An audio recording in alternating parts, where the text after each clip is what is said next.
Parfois, les idées les plus profondes se cachent là où on s'y attend le moins. Aujourd'hui, on va plonger dans une analyse philosophique vraiment fascinante. Elle part d'une distinction anatomique toute simple en apparence pour en fait révéler les grandes tensions de la masculinité d'aujourd'hui.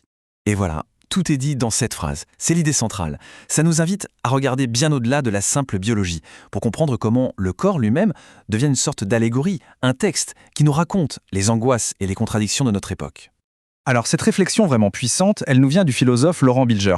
Son travail est d'une finesse incroyable et je ne peux que recommander d'aller lire son analyse complète sur son Substack. C'est une mine d'or pour quiconque aime creuser les sujets en profondeur.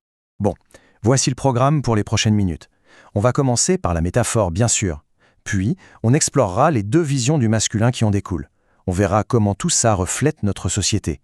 On analysera ensuite le poids psychologique pour finir sur une conclusion autour d'une double vulnérabilité. Allez, on entre dans le vif du sujet. La distinction entre pénis de chair et pénis de sang, ici, ce n'est pas du tout une leçon de biologie. Non, c'est une grille de lecture, une façon de décrypter la condition masculine contemporaine. Et ça, c'est vraiment le point de départ. Le corps n'est plus juste un corps, il devient un porteur de sens. Et ça pose tout de suite un dilemme existentiel. Est-ce que la masculinité, c'est une naissance, quelque chose qu'on est de manière permanente, ou alors est-ce que c'est une performance, quelque chose qu'on a, qu'on doit activer, qu'on possède? Cette opposition, elle nous amène à ce que les philosophes appellent deux ontologies, c'est-à-dire en gros deux manières fondamentales d'exister en tant qu'homme, deux modes d'être qui sont symbolisés par ces deux types de corps. D'un côté, on a le pénis de chair. Lui, il représente une masculinité de la présence. C'est une virilité qui s'affiche, qui est constante, qui n'a pas besoin d'être prouvée ou activée. Elle est simplement là, visible. La puissance semble innée, c'est un attribut qui paraît stable et permanent.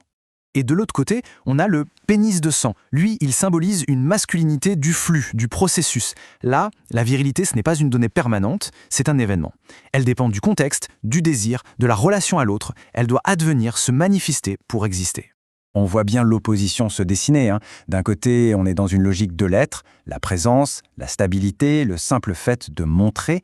Et de l'autre, on est dans une logique de l'advenir. Le flux, la dépendance, la nécessité de manifester. Ce sont vraiment deux manières radicalement différentes d'incarner le masculin. Ok, maintenant qu'on a posé ça, passons à l'étape suivante. Comment est-ce que cette tension, qui semble très théorique, se reflète de manière hyper concrète dans notre société ? C'est la question centrale. Qu'est-ce que cette métaphore nous dit sur nos valeurs, sur nos angoisses, sur les systèmes de pouvoir qui nous entourent? Eh bien, la réponse est double. D'abord, il y a ce que l'on pourrait appeler notre culture du capitalisme visuel. Pensez-y, la pornographie, la pub, les réseaux sociaux, tout ça valorise l'image qui est fixe, stable, immédiatement lisible. L'ontologie de la chair, celle de la présence constante, est juste parfaitement adaptée à ce régime de la visibilité. Le corps doit être un signe de statut, prêt à être pris en photo avant même d'être une expérience vécue. Et puis, il y a le regard du pouvoir. Comme l'a si bien montré Foucault, ce qui est visible est toujours plus facile à contrôler, à mesurer, à juger. En plus, l'analyse de Bilger, qui s'appuie sur Fanon, rappelle comment l'imaginaire colonial a fétichisé le corps noir en lui attribuant une hypervisibilité, une sorte de puissance naturelle, pour mieux asseoir une domination dite civilisée et rationnelle. Toute cette pression sociale et politique, évidemment, elle a un coût. Alors, voyons un peu le fardeau psychologique et existentiel que ces deux modèles peuvent représenter. Pour bien comprendre ça, un petit détour par la psychanalyse est super utile. Lacan, par exemple, faisait la différence entre le pénis, l'organe réel, anatomique, et le phallus. Le phallus, c'est le symbole imaginaire de la toute-puissance, du désir absolu. Et en tant que symbole, personne ne le possède vraiment. En fait, il représente un manque fondamental chez tout le monde. Et c'est là que l'analyse de Bilger est absolument géniale. Il fait ce lien.